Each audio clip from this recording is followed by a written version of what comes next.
Story time audio ബുക്സിലേക്ക് എല്ലാവർക്കും സ്വാഗതം. CV Nirmala എഴുതിയ മറുതീരം തേടി.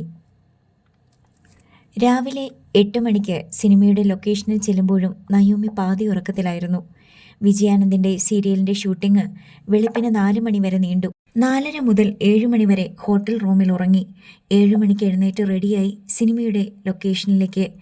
മേക്കപ്പ് ഇട്ട് ഷൂട്ടിന് റെഡിയായപ്പോൾ മുതൽ സംവിധായകൻ മഹീന്ദ്രൻ പിറുപിറുക്കാൻ തുടങ്ങി. ഇങ്ങനെ ഉറക്കം തൂങ്ങി നിന്നാ പോരാ, ഒരു എനർജിയൊക്കെ ഫീൽ ചെയ്യണം. 7 മണിക്ക് ലൊക്കേഷനിൽ എത്തണമെന്ന് പറഞ്ഞിട്ട് മണി 8. മേക്കപ്പും ഡ്രസ് ചേഞ്ചും കഴിഞ്ഞപ്പോൾ 8:45. ഇതൊക്കെ എവിടെ നടക്കും? രാത്രി മുഴുവൻ ഷൂട്ടിംഗ് ഉണ്ടായിരുന്നു സർ, സോറി. നയോമി ക്ഷമാപണം നടത്തി. സോറിയൊക്കെ ആർക്ക് വേണം? നിങ്ങൾ സീരിയലിൻ്റെ ഷൂട്ടിങ്ങിന് പോയതുകൊണ്ടല്ലേ രാത്രി ഉറക്കിളക്കേണ്ടി വന്നത്.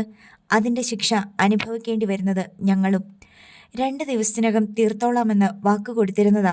ഇവിടെ 2 ദിവസം പോരാ, 2 ദിവസത്തിനകത്ത് എങ്ങനെ തീർക്കും? നയോമി വന്നപ്പോൾ മുതൽ മഹീന്ദ്രൻ ഇടഞ്ഞു നിൽക്കുകയാണ്. സർ, ക്ഷോഭിക്കരുത്. ക്ഷോഭിച്ചാൽ ഒന്നും നടക്കില്ല. എൻ്റെ മൂടും പോകും. നിന്റെ മൂട് പോയാ എനിക്കെന്താ? അങ്ങനെ കൃത്യമായി ദിവസത്തിൻ്റെ എണ്ണം പറഞ്ഞിട്ടല്ല നീ എൻ്റെ സിനിമയുടെ എഗ്രിമെൻറ്റിൽ സൈൻ ചെയ്തത്. എത്ര ദിവസം ഞാൻ ചോദിച്ചാലും തരണം, എത്ര മണിക്കൂർ ആവശ്യപ്പെട്ടാലും അഭിനയിക്കണം. അതൊക്കെ സാർ വേണ്ട പോലെ എടുത്തോളണം. 2 ദിവസം കഴിഞ്ഞാൽ നയോമി ഇല്ല, അതുകൊണ്ടാ പറഞ്ഞത്. 2 അല്ല 4 ദിവസം കഴിഞ്ഞാലും ഈ സിനിമ തീർത്തു തന്നേ പറ്റൂ. ഇല്ലെങ്കിൽ ഞങ്ങൾ ആവശ്യപ്പെടുന്ന തുക നഷ്ടപരിഹാരം കെട്ടിവെക്കേണ്ടി വരും കോടതിയിൽ. നയോമി ജീവിച്ചിരിപ്പുണ്ടെങ്കിലേ പണം കെട്ടേണ്ടി വരൂ, ഇല്ലെങ്കിലോ? സാർ, എന്നോട് മത്സരിക്കാൻ നിൽക്കാതെ 2 ദിവസത്തിനുള്ളിൽ ഷൂട്ടിംഗ് തീർക്കാൻ നോക്കണം. ഇത് ഞാൻ വീണ്ടും വീണ്ടും റിപ്പീറ്റ് ചെയ്യുന്നത് പിന്നെ നിങ്ങൾക്ക് ഈ സിനിമ കംപ്ലീറ്റ് ചെയ്യാൻ പറ്റില്ല എന്നതുകൊണ്ടാണ്. മഹീന്ദ്രന് അവൾ പറയുന്നതിൻ്റെ പൊരുൾ മനസ്സിലായില്ല.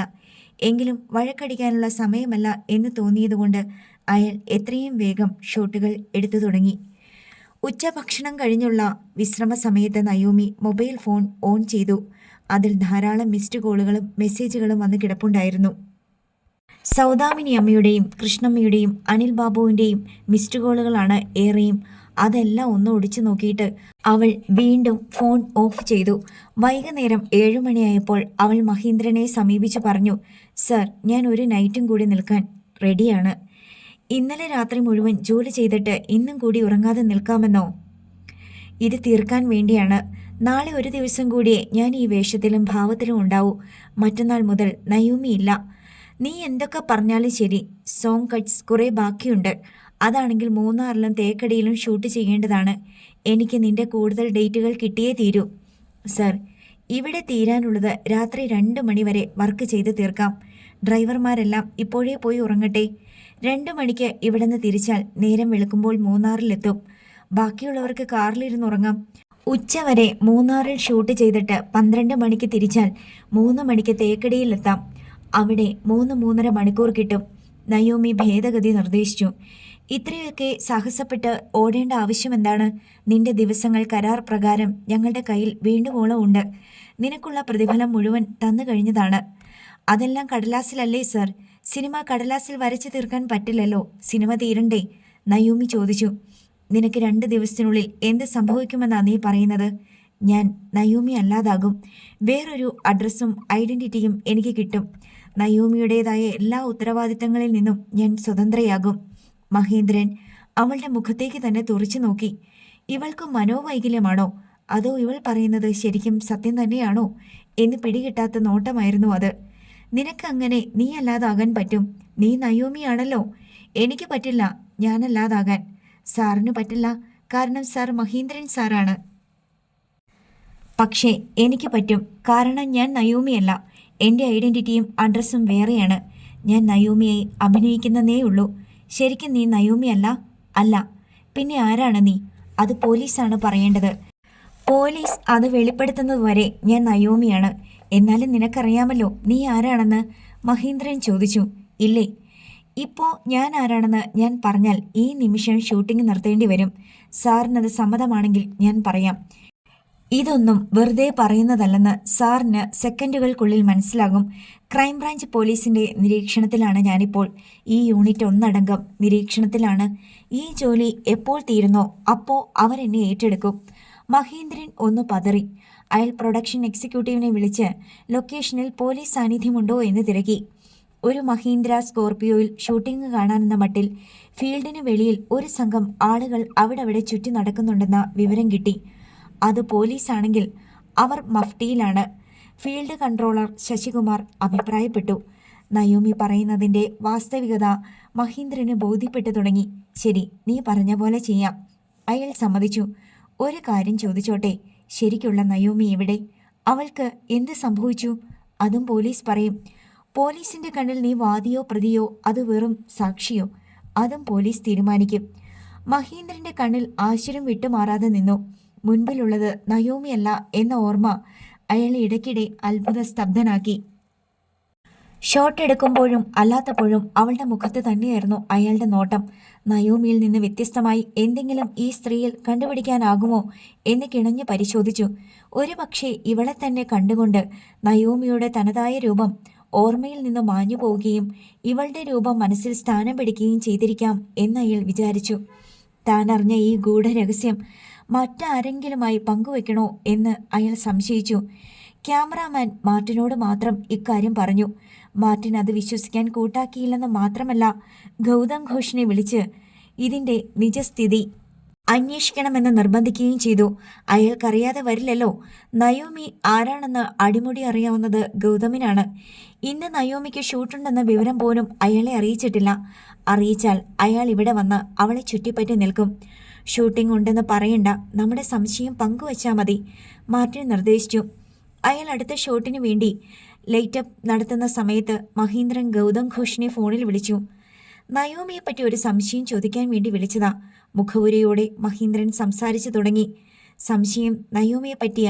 അവൾ ശരിക്കും നയോമിയല്ലെന്ന് എപ്പോഴെങ്കിലും നിനക്ക് തോന്നിയിട്ടുണ്ടോ? അവളുടെ പെരുമാറ്റം കൊണ്ട് തോന്നിയിട്ടുണ്ട്, അല്ലാതെ സംശയിക്കേണ്ട കാര്യമില്ലല്ലോ. മഹീന്ദ്രൻ സർ ചോദിക്കാൻ എന്താ കാരണം? കാരണമുണ്ട്. പെരുമാറ്റം കൊണ്ട് തോന്നിയെന്ന് വെച്ചാൽ എന്താ നീ ഉദ്ദേശിച്ചത്? അവളെ ആരോ തട്ടിക്കൊണ്ടു പോയിട്ട് തിരിച്ചു വന്ന ശേഷം വളരെ സ്ട്രേഞ്ച് ആയിട്ടാണല്ലോ നമ്മളോടൊക്കെ ബിഹേവ് ചെയ്തത്. നമ്മളെ ആരെയും തിരിച്ചറിഞ്ഞില്ല, കഴിഞ്ഞതൊന്നും ഓർമ്മയില്ല, ആരോടും വിധേയത്വമില്ല.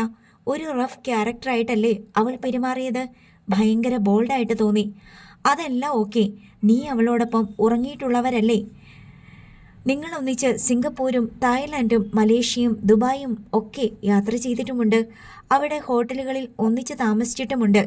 സത്യം പറഞ്ഞാൽ നീ അവൾക്ക് വേണ്ടി നിന്റെ ഫാമിലിയും ബിസിനസ്സും എല്ലാം ഉപേക്ഷിക്കാൻ തയ്യാറായവനാ.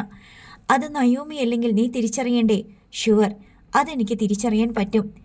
എന്തുകൊണ്ട് നീ തിരിച്ചറിഞ്ഞില്ല? അവൾ നയോമിയല്ലേ? അല്ലെന്നാണ് ഇപ്പോൾ കിട്ടിയ ഒരു ന്യൂസ്, മഹീന്ദ്രൻ പറഞ്ഞു. ഏയ്, അത് ഫേക്ക് ന്യൂസ് ആയിരിക്കും. ഞാനൊരൊറ്റ ചോദ്യം ചോദിച്ചാൽ നീ അതിന് കൃത്യമായിട്ടൊരു മറുപടി തരുമോ ഗൗതം? പറയാമല്ലോ. തിരിച്ചു വന്ന നയോമിയുമായി, അതായത് തട്ടിക്കൊണ്ടു പോകപ്പെട്ട ശേഷം നീ കിടക്ക പങ്കിട്ടിട്ടുണ്ടോ? ഒരുമിച്ച് കിടന്നോ? കെട്ടിപ്പിടിച്ചോ എന്നൊന്നുമല്ല, ശാരീരിക ബന്ധം ഉണ്ടായിട്ടുണ്ടോ എന്നാണ് ചോദ്യം. മറുപടി വരുന്നില്ല. എന്താ മിണ്ടാത്തെ? നിനക്ക് ഓർമ്മ വരുന്നില്ലേ? പലതവണ നിങ്ങൾ ഹോട്ടൽ മുറികളിൽ വെച്ച് മീറ്റ് ചെയ്തിരുന്നു എന്നറിയാവുന്നത് കൊണ്ടാണ് സംശയം. ഇല്ലെന്ന് പറഞ്ഞാലും ആണെന്ന് പറഞ്ഞാലും നിനക്കവളെ ഇനി കിട്ടില്ല. ഇല്ലെന്നുള്ളതാണ് സത്യം. ഒരിക്കൽ പോലും അവൾ പഴയതുപോലെ അടുത്തിടപഴകിയിട്ടില്ല. അവളുടെ ഓർമ്മ നഷ്ടപ്പെട്ടതുകൊണ്ടുണ്ടായ പ്രശ്നമാണെന്നാ ഞാൻ കരുതിയത്. ഹഗ് ചെയ്യാൻ പോലും സമ്മതിച്ചിട്ടില്ല. 1-2 തവണ, അതും വെറും ഫോർമാലിറ്റി. 2 ഫ്രണ്ട്സ് തമ്മിൽ കെട്ടിപ്പിടിക്കുന്ന പോലെ, വികാരമൊന്നുമില്ല. എന്നിട്ടും നിനക്ക് സംശയമൊന്നും തോന്നിയില്ലേ? സംശയം തോന്നേണ്ട കാര്യമില്ലല്ലോ. ഓർമ്മ നഷ്ടപ്പെട്ടു പോയാൽ ഇങ്ങനെയായിരിക്കും എന്ന് കരുതി. ഇപ്പോൾ എനിക്കെല്ലാം മനസ്സിലായി ഗൗതം. അത് നയോമിയല്ല. തിരിച്ചു വന്ന ശേഷം വളരെ സ്ട്രേഞ്ച് ആയിട്ടാണ് എന്നോടും മാർട്ടിനോടും നമ്മുടെ ക്രൂവിനോടും അവൾ ബിഹേവ് ചെയ്തത്. തമ്മിലുള്ള വഴക്ക് കോടതി വരെ എത്തി. ഞാൻ റിമാൻഡിൽ കിടക്കേണ്ടി വന്നു. നിനക്കതെല്ലാം അറിയാമല്ലോ. എത്ര പ്രകോപനമുണ്ടായാലും നയോമി നമുക്കെതിരെ പോലീസിന് പരാതി കൊടുക്കുമോ? നഷ്ടപരിഹാരം വാങ്ങുകയോ കേസിന് പോവുകയോ ഒന്നും ചെയ്യില്ല. ഇപ്പോൾ എനിക്ക് ഓരോ സംഭവത്തിൻ്റെയും കാര്യകാരണങ്ങൾ വ്യക്തമാകുന്നുണ്ട്. അവൾ നയോമി അല്ലെന്ന് തന്നെയാണോ മഹീന്ദ്രൻ സാർ പറയുന്നത്? ഇപ്പോൾ ഇത് നിന്റെ മനസ്സിലിരുന്നാൽ മതി. ഒരടിയൊഴുക്ക് നമ്മൾ അറിയാതെ കാൽ ചുവട്ടിലൂടെ പോകുന്നുണ്ട്. നമ്മളൊക്കെ പോലീസ് നിരീക്ഷണത്തിലാണ്. എനിക്ക് തോന്നുന്നത് നയോമി ഇപ്പോൾ ജീവിച്ചിരിപ്പില്ലെന്നാ. മൈ ഗോഡ്, ഞാൻ വിശ്വസിക്കില്ല. അതെന്തൊരു മറിമായും. ഇതെല്ലാം പോലീസിൻ്റെ കളിയാണെന്നോ? നോ നോ നോ, നയോമി ഇപ്പോൾ എവിടെയുണ്ട്? തൽക്കാലം അതറിയാൻ ശ്രമിക്കണ്ട. അവളുടെ ഫോൺ സ്വിച്ച് ഓഫ് ആണ്. ഇപ്പോൾ നീ എവിടെയാണോ അവിടെ തന്നെ ഇരിക്കുക. 2 ദിവസത്തിനകം എല്ലാ സംശയങ്ങൾക്കും മറുപടി കിട്ടും. മഹേന്ദ്രൻ കോൾ കട്ട് ചെയ്ത ശേഷം മാർട്ടിനോട് പറഞ്ഞു. നയോമി ഇല്ലെന്ന് അവൾ വെറുതെ പറഞ്ഞതല്ല മാർട്ടിൻ. നയോമി എന്ന പേരിൽ തിരിച്ചു വന്ന പെണ്ണിനെ ഗൗതമിന് തൊടാൻ പോലും കിട്ടിയിട്ടില്ല. പിന്നെ അവൾ ആരാണ്? എങ്ങനെ അവൾക്ക് നയോമിയുടെ രൂപം കിട്ടി? എന്തിന് അവൾ നയോമിയായി വേഷം കിട്ടി? നമ്മൾ അതൊന്നും ആലോചിച്ച് സമയം കളയണ്ട. ഇന്ന് രാത്രിയും നാളെയും കൊണ്ട് നയോമിയുടെ പോർഷൻ കംപ്ലീറ്റ് ചെയ്യുക. അത് നടക്കുമോ? സമയം രാത്രി നമ്മൾ മൂന്നാർ പോകുന്നു. നേരം വെളുക്കുമ്പോൾ അവിടെ എത്തും. ഉച്ചയ്ക്ക് തേക്കടിക്ക് തിരിക്കണം. സംഭവം നമ്മൾ ഉദ്ദേശിച്ചതിനേക്കാൾ സീരിയസ് ആണ്. ഞാൻ റെഡി സർ. ഷൂട്ട് പറഞ്ഞോളൂ. കുറച്ച് ഫാസ്റ്റായിട്ട് മൂവ് ചെയ്യാം.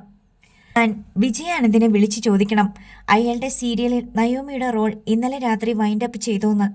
Okay sir. മാർട്ടിൻ അപ്പോൾ തന്നെ വിജയാനന്ദിനെ വിളിച്ച് സീരിയലിൽ നയോമി ചെയ്തു വന്ന നായിക കഥാപാത്രം ഇനിയുണ്ടോ എന്ന് തിരക്കി. എന്താ അങ്ങനെ ചോദിച്ചത്? വിജയാനന്ദിൻ്റെ മറുചോദ്യം വന്നു. നയോമി ഇവിടെ അങ്ങനെയാണ് പറഞ്ഞത്. മറ്റന്നാൾ മുതൽ അവൾ അഭിനയിക്കുന്നില്ല. സീരിയലിലെ കഥാപാത്രവും നിർത്തിയെന്ന്. അത് ശരിയാണ്. ഞങ്ങൾ ഇരുട്ടടി കിട്ടിയതുപോലെ ഇരിക്കുക. മറ്റെന്തെങ്കിലും വഴി നോക്കണം. വിജയാനന്ദിൻ്റെ മറുപടി മാർട്ടിൻ മഹീന്ദ്രനെ ധരിപ്പിച്ചു. അതോടെ മഹീന്ദ്രൻ്റെ സംശയങ്ങൾക്ക് ഉത്തരമായി. നേരം പുലർന്നിട്ടും അനിൽ ബാബുവിൻ്റെ വീട്ടിൽ ശ്മശാന മുഖതയായിരുന്നു. ആർക്കും മിണ്ടാട്ടമില്ല. രാത്രി ആരും ഉറങ്ങിയിട്ടില്ല. ഒരു പേടി സ്വപ്നം കണ്ട ആധിയും വേവലാതിയുമാണ് എല്ലാവരുടെയും നെഞ്ചിനുള്ളിൽ. ലാപ്ടോപ്പിൽ കണ്ടതെല്ലാം ഏതോ കുറ്റാന്വേഷണ സിനിമയുടെ ചിതറിയ ദൃശ്യങ്ങളാണെന്ന് തോന്നും. സംസാരിക്കാൻ ആർക്കും ധൈര്യമില്ല.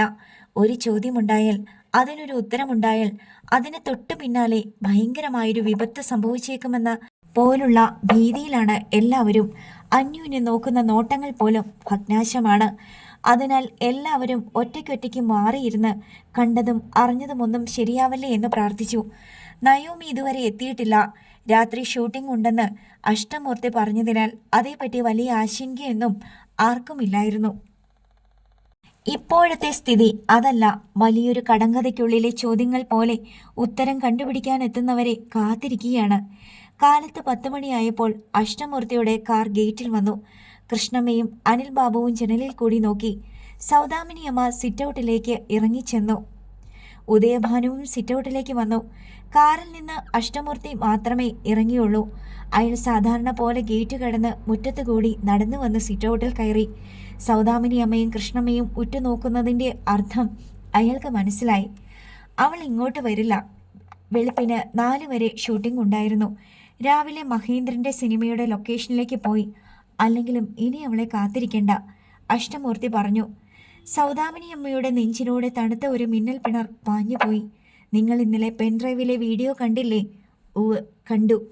ഉദയഭാനു പറഞ്ഞു. അതിൽ പറഞ്ഞിരിക്കുന്നതെല്ലാം സത്യമാണ്. നയോമി ഇപ്പോൾ ജീവിച്ചിരിപ്പില്ല. ഇന്നലെ രാത്രി പെൻഡ്രൈവിലെ വീഡിയോയിൽ നിന്ന് അത് അറിഞ്ഞതാണെങ്കിലും അഷ്ടമൂർത്തി പറഞ്ഞു കേട്ടപ്പോൾ സൗദാമിനിയമ്മയുടെ ഹൃദയം 2 നിമിഷത്തേക്ക് നിശ്ചലമായി. അഷ്ടമൂർത്തി പറയുമ്പോഴെല്ലാം അനിൽ ബാബു വിസമ്മതാർത്ഥത്തിൽ തലയാട്ടിക്കൊണ്ടിരുന്നു. അയാൾക്ക് വിശ്വസിക്കാൻ കഴിയുന്നില്ല. അഷ്ടമൂർത്തി ഒടുവിൽ അനിൽ ബാബുവിൻ്റെ വിശ്വാസത്തിന് വിട്ടു. കൃഷ്ണമ്മയുടെ മുറിയിൽ ഉദയഭാനു അമ്മയെ ആശ്വസിപ്പിക്കാൻ കഴിയാതെ വിഷമിച്ചു. നയോമി മാസങ്ങൾക്ക് മുമ്പ് കൊല്ലപ്പെട്ടുവെന്നുള്ള അറിവ് കൃഷ്ണമ്മയെ വല്ലാതെ തളർത്തി. പിണങ്ങിയിരുന്നാലും ഇണങ്ങിയിരുന്നാലും നയോമി എന്നല്ലാതൊരു വിചാരം കൃഷ്ണമ്മയ്ക്ക് ഇക്കാലത്തിനിടെ ഉണ്ടായിട്ടില്ല. നയോമിയെ എങ്ങനെ കൂടുതൽ ഉന്നതിയിലെത്തിക്കാം, നയോമിയെ എങ്ങനെ കൂടുതൽ സുന്ദരിയാക്കാം, നയോമിക്ക് എന്തെല്ലാം സുഖസൗകര്യങ്ങൾ ഒരുക്കി കൊടുക്കാം എന്നിങ്ങനെ നേരം പുലരുന്നത് മുതൽ ഉറക്കം കണ്ണിലെത്തുന്നത് വരെയുള്ള കൃഷ്ണമ്മയുടെ ചിന്താധാരകൾ ഓരോ ദിവസവും നയോമിയിൽ തുടങ്ങി നയോമിയിൽ തന്നെ അടങ്ങി. ഇപ്പോൾ ഓർക്കാപ്പുറത്ത് അവൾ ജീവനോടെ ഇല്ലെന്ന് പറഞ്ഞാൽ നയോമിയല്ല, കൃഷ്ണമ്മയാണ് ഇല്ലാതാകുന്നത്. നയോമിക്ക് വേണ്ടിയുള്ള അലച്ചിലിൽ സ്വന്തം മകൻ്റെ വിവാഹം പോലും വിസ്മരിച്ചവളാണ് കൃഷ്ണമ്മ. അമ്മ ഇങ്ങനെ കരഞ്ഞതുകൊണ്ട് നയോമി തിരിച്ചു വരുമോ? ഉദയഭാനു അമ്മയോട് ദേഷ്യം പിടിച്ചു. അവളുടെ ചോരല്ലേടാ ഇത്രയും കാലം നീ ഉണ്ടത്? ആ നന്ദി പോലെ നിനക്കില്ലേ? അമ്മ കരയുന്നത് പോലെ കുറേ നേരമിരുന്ന് കരഞ്ഞാൽ മതിയോ? ഞാനും അതാണോ നന്ദി? നയോമിക്ക് എന്ത് സംഭവിച്ചെന്ന് എല്ലാവരെയും അറിയിക്കണ്ടേ? അവളുടെ ജീവനെടുത്തവർക്ക് ശിക്ഷ വാങ്ങിക്കൊടുക്കണ്ടേ? ഇനി അതൊക്കെയല്ലേ ചെയ്യേണ്ടത്? ഉദയഭാനു പറഞ്ഞു. എനിക്കിനി ജീവിക്കണമെന്നേ ഇല്ല. എന്തിനാ ഇനി? ആർക്ക് വേണ്ടിയാ? അമ്മ എന്ത് ചെയ്യാൻ പോണ്? ജീവിക്കാതെ ആത്മഹത്യ ചെയ്യാനോ? എന്നാലും അവളെ സമ്മതിക്കണമല്ലോ. ഒരു പരിചയമില്ലാത്ത വീട്ടിൽ കയറി വന്ന് അറിയുകയും കേൾക്കുകയും ചെയ്തിട്ടില്ലാത്ത നമ്മുടെ മുമ്പിൽ നയോമിയായിട്ട് അഭിനയിച്ചില്ലേ അവള്? എങ്ങനെ തോന്നി നയോമിയുടെ വേഷം കെട്ടാൻ? കൃഷ്ണമ്മ അരിശം പൂണ്ടു. അമ്മ പറയുന്ന കേട്ടാ തോന്നും നമ്മുടെ ഏതോ ശത്രു വേഷം മാറി വന്ന് കുറേ ദ്രോഹം ചെയ്തെന്ന്. അമ്മേ, അതും അമ്മയുടെ പേരക്കുട്ടി തന്നെയാ. അമ്മയുടെ മോള് പ്രസവിച്ച കുട്ടി. നയോമിയോടുണ്ടായ സ്നേഹവും ബന്ധവും എല്ലാം അവളോടും തോന്നണ്ടേ? എനിക്കതാ വിശ്വസിക്കാൻ പറ്റാത്തത്. അതല്ലേ വിശ്വസിക്കാൻ പറ്റുന്നത്? അമ്മയുടെ മോൾക്ക്, അതായത് എൻ്റെ പെങ്ങൾക്ക് മഹാദേവൻ നമ്പ്യാരുമായിട്ടുണ്ടായിരുന്ന ബന്ധം അമ്മയ്ക്കറിയാം. അവൾ പ്രസവിച്ചത് ഇരട്ട കുട്ടികളെയാണെന്ന സത്യം അമ്മയ്ക്കറിയാം. തെങ്കാശിയിലെ ഫാം ഹൗസിൽ അതിലൊരു കുഞ്ഞിനെ ഉപേക്ഷിച്ചിട്ടാണ് കയ്യിൽ കിട്ടിയതെല്ലാം എടുത്തുകൊണ്ട് നമ്മൾ സ്ഥലം വിട്ടതെന്നും അമ്മയ്ക്കറിയാം. അന്ന് അമ്മയും അമ്മയുടെ മകളും ഉപേക്ഷിച്ചു പോന്ന കുട്ടിയാണ് ഇവിടെ വന്ന് നയോമിയായി നിന്നതെന്ന് മാത്രം അംഗീകരിക്കാൻ പറ്റുന്നില്ല. അവളും നയോമിയല്ലേ അമ്മയ്ക്ക്? നയോമിയേക്കാൾ എന്തെങ്കിലും ഒരു പോരായ്മ അവൾക്കുണ്ടോ? ഉദയഭാനു വ്യക്തമായ ധാരണയോടെ തന്നെ കാര്യകാരണങ്ങൾ നിരത്തി. നീ പറയുന്നതല്ല എനിക്ക് പറയാനുള്ളത്. എനിക്ക് നയോമി മാത്രമേ ഉണ്ടായിരുന്നുള്ളൂ. അവൾ ജീവനോടെ ഇരിപ്പില്ലെന്ന് കേൾക്കുമ്പോൾ എൻ്റെ ചങ്ക് പൊട്ടിപ്പോകും. ശരി, അമ്മയിരുന്ന് കരയേ. ഉദയഭാനു അമ്മയെ അവരുടെ സങ്കടത്തിന് തന്നെ വിട്ടുകൊടുത്തു. അഷ്ടമൂർത്തി വാതിൽക്കൽ വന്ന് നോക്കി. ഞാൻ പോവാണ്. ഇനിയുള്ള വിവരങ്ങളൊക്കെ ഞാൻ ഫോണിൽ വിളിച്ചറിയിച്ചോളാം, അയാൾ പറഞ്ഞു. നയോമി സിതാര ഇനി ഇങ്ങോട്ട് വരില്ലേ സാറേ? ഉദയഭാനു ചോദിച്ചു. അറിയില്ല, അവളുടെ മാനസികാവസ്ഥ കൂടി നമ്മൾ കാണണ്ടേ? വരണോ വേണ്ടയോ എന്ന് അവൾ തന്നെ തീരുമാനിക്കട്ടെ. നിങ്ങളോട് അവൾ വിരോധിക്കേണ്ട കാര്യമൊന്നുമില്ലല്ലോ. നയോമിക്ക് നിങ്ങളോടുള്ള അതേ ബന്ധം തന്നെയല്ലേ സിതാരയ്ക്ക് നിങ്ങളോടുള്ളത്? അത് രക്തബന്ധം.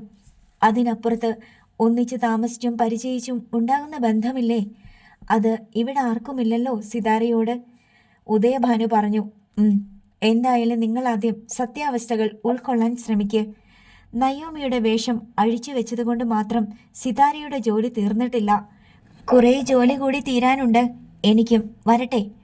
അഷ്ടമൂർത്തി സിറ്റൗട്ടിലേക്ക് നീങ്ങി. സൗദാമിനിയമ്മയും അവിടം വരെ അയാളെ അനുഗമിച്ചു. അവരുടെ പ്രശ്നങ്ങളും ആധികളും വേവലാതികളും ബാക്കിയാണ്. നയോമി ആൾമാറാട്ടം അവസാനിപ്പിക്കുമ്പോൾ ഒരു കുടുംബമാണ് അനാഥമാകുന്നത്. ഇത് നയോമിയാണെന്ന ഉറപ്പിൽ പ്രതീക്ഷ കുറേ പേർ ജീവിതായോധനത്തിൽ ഏർപ്പെട്ട് കഴിയുന്നുണ്ടായിരുന്നു. നയോമി എന്ന മുഖം മൂടി തകരുമ്പോൾ അവർക്കിനി ആരെ ആശ്രയിക്കണമെന്ന് അറിഞ്ഞുകൂടാ. അത് ചോദിക്കേണ്ട സമയമല്ല ഇത്. അത് ചോദിക്കേണ്ട ആളല്ല മുമ്പിലുള്ളത്. അത് ചോദിക്കാനുള്ള അർഹതയും ഇനിയില്ല. എന്നാലും 7 ജീവിതങ്ങൾ ബാക്കിയാണ്. നയോമി എന്ന വിലാസത്തിൽ വന്ന സിതാരയെ ആശ്രയിച്ചാണ് അവർ കഴിഞ്ഞുകൂടിയത്. 2 പേർ പഠിക്കുന്നുണ്ട്. അവർക്ക് പഠനം തുടരണം. വീട്ടിലുള്ളവർക്ക് ഭക്ഷണം വേണം. അനിൽ ബാബുവിൻ്റെ ചികിത്സ തുടരണം. ആർക്കാണ് ഉത്തരവാദിത്വം? ആലോചിച്ചു നോക്കിയിട്ട് സൗദാമിനി അമ്മയ്ക്ക് ഒരെത്തും പിടിയും കിട്ടുന്നില്ല. അഷ്ടമൂർത്തിക്ക് അത് മനസ്സിലായി. ഇവിടുത്തെ അവസ്ഥ എന്നേക്കാൾ നന്നായി അറിയാവുന്നത് സിതാരയ്ക്കാണ്. ഞാനോ നിങ്ങളോ അവളോടൊന്നും പറയേണ്ട ആവശ്യമില്ല, അഷ്ടമൂർത്തി സൗദാമിനി അമ്മയോട് പറഞ്ഞു. പിന്നെ ഒരു കാര്യം ഞാൻ തീർച്ച പറയാം. സിതാരയ്ക്ക് ഒരിക്കലും ഇനി നയോമിയാകാൻ പറ്റില്ല. അനിൽ ബാബുവിൻ്റെ ഭാര്യയാകാനോ നിങ്ങളുടെ മരുമകളാകാനോ മിന്നുമോളുടെ അമ്മയാകാനോ പറ്റില്ല. സിതാരയ്ക്ക് അവളുടേതായ ഒരു ജീവിതമുണ്ടല്ലോ. നിങ്ങളുടെ നഷ്ടം പരിഹരിക്കാൻ പറ്റാത്ത നഷ്ടം തന്നെയാണ്. സൗദാമിനി അമ്മയുടെ കണ്ണ് നിറഞ്ഞു വരുന്നുണ്ടായിരുന്നു. അഷ്ടമൂർത്തി യാത്ര പറഞ്ഞിറങ്ങിയപ്പോൾ അവർ സെറ്റുമുണ്ടിൻ്റെ തുമ്പുകൊണ്ട് നിറകണ്ണുകൾ ഒപ്പി. അഷ്ടമൂർത്തി കാറിൽ കയറി യാത്രയായി. തേക്കടിയിൽ പകൽ മുഴുവൻ ഷൂട്ടിംഗ് ഉണ്ടായിരുന്നു. നയോമിയുടെ റോൾ ഇന്ന് രാത്രിയോടെ തീരുകയാണ്. മൂന്നാറിൽ നിന്ന് തേക്കടിയിലേക്കുള്ള യാത്രാസമയം ഒഴികെ 1 മിനിറ്റ് പോലും പാഴാക്കാതെ മഹേന്ദ്രൻ ഷോട്ടുകൾ എടുത്തു. നയോമിയുടെ ഭാഗം തീർന്നപ്പോൾ അവളെ കാറിൽ കയറ്റി എറണാകുളത്തേക്ക് അയച്ചു. എറണാകുളത്തെത്തിയപ്പോൾ വെളുപ്പിന് 3 മണിയായി. അഷ്ടമൂർത്തി അവൾക്ക് വേണ്ടി ബുക്ക് ചെയ്തിരുന്ന ഹോട്ടൽ മുറിയിൽ രാവിലെ 7 മണി വരെ ഉറങ്ങി. അതിനുശേഷം ഉണർന്ന് 8 മണിയോടെ വിജയാനന്ദിൻ്റെ ലൊക്കേഷനിലേക്ക് പോയി. അവിടെ രാത്രി 10 മണി വരെ ജോലി ചെയ്ത് തൻ്റെ ഭാഗം പൂർത്തിയാക്കി. വിജയാനന്ദിനോട് നന്ദി പറയുമ്പോൾ അയാൾ ചോദിച്ചു, ഇതിങ്ങനെ അബ്രപ്റ്റായിട്ട് അവസാനിപ്പിക്കാൻ എന്താ കാരണം? നയോമി നാളെ മുതൽ ഇല്ല എന്ന് പറഞ്ഞത് എന്തർത്ഥത്തിലാണ്? നാളെ മുതൽ നയോമി ഇല്ല സാർ. ഞാൻ നയോമി അല്ല. ഇത് വേഷം കെട്ടാണ്, ആൾമാറാട്ടം. എൻ്റെ ഐഡൻറ്റിറ്റി വേറെയാ. അത് അടുത്ത ദിവസങ്ങളിൽ വെളിച്ചത്ത് വരും. അപ്പോൾ സാറിന് എല്ലാം മനസ്സിലാകും. വിജയാനന്ദ് കൂടുതൽ ചിന്താക്കുഴപ്പത്തിലായി. ഒറിജിനൽ നയോമി അല്ലെന്നാണോ, അതോ നയോമി ഒരിക്കലും നയോമി ആയിരുന്നില്ല എന്നാണോ, അതുമല്ലെങ്കിൽ നയോമിക്ക് എന്തെങ്കിലും മാറ്റം സംഭവിച്ചെന്നാണോ? ഞാൻ ഒറിജിനൽ നയോമി അല്ല. ഞാൻ പറഞ്ഞല്ലോ, ഇത് വേഷം കെട്ടാണ്. ബാക്കിയൊക്കെ ന്യൂസ് പേപ്പറിലും ചാനലിലും വരും സാർ. അപ്പോൾ കണ്ടാൽ പോരെ? അവൾ വിജയാനന്ദിനോട് യാത്ര പറഞ്ഞ് ഹോട്ടൽ റൂമിലേക്ക് പോയി. 2-3 ദിവസത്തെ ഉറക്കം ബാക്കിയുണ്ടായിരുന്നു. സുഖമായി കിടന്നുറങ്ങി. പിറ്റേന്ന് ഉണർന്ന് കുളിച്ചൊരുങ്ങി ബ്രേക്ക്ഫാസ്റ്റും കഴിച്ച ശേഷം അവൾ അഷ്ടമൂർത്തിയെ ഫോണിൽ വിളിച്ച് പറഞ്ഞു, എനിക്ക് വീട്ടിലൊന്ന് പോകണം. എവിടെ? ഞാനിതുവരെ നയോമിയായി താമസിച്ച വീട്ടിൽ. ഇവിടെ എല്ലാവരും നിനക്ക് വേണ്ടി വെയിറ്റ് ചെയ്യുകയാണ്. എന്തായാലും ഞാൻ നയോമിയുടെ മുഖം മൂടി അഴിച്ചു വയ്ക്കുവാൻ പോകുമല്ലേ അങ്കിളെ? അത് ഞാൻ ആ വീട്ടിൽ നിന്ന് തന്നെ തുടങ്ങാം. അവിടെ വെച്ചല്ലേ ഞാൻ ആ മുഖം മൂടി എടുത്തു വെച്ചത്? അവരോടൊക്കെ പറയണ്ടേ? നിന്നെ ഇനി കണ്ടാൽ അവർ അപ്സെറ്റാകും, നീയും അപ്സെറ്റാകും. സാരമില്ല, അങ്കിൾ എന്നെ കൊണ്ടുപോകുമോ, അതോ ഞാൻ തനിയെ പോണോ? ഞാനും വരാം. ശരി അങ്കിളെ. അരമണിക്കൂറിനകം അഷ്ടമൂർത്തിയുടെ കാറെത്തി. ആ കാറിൽ അവൾ അനിൽ ബാബുവിൻ്റെ വീട്ടിലേക്ക് യാത്ര തിരിച്ചു. അടുത്ത ഭാഗം നാളെ.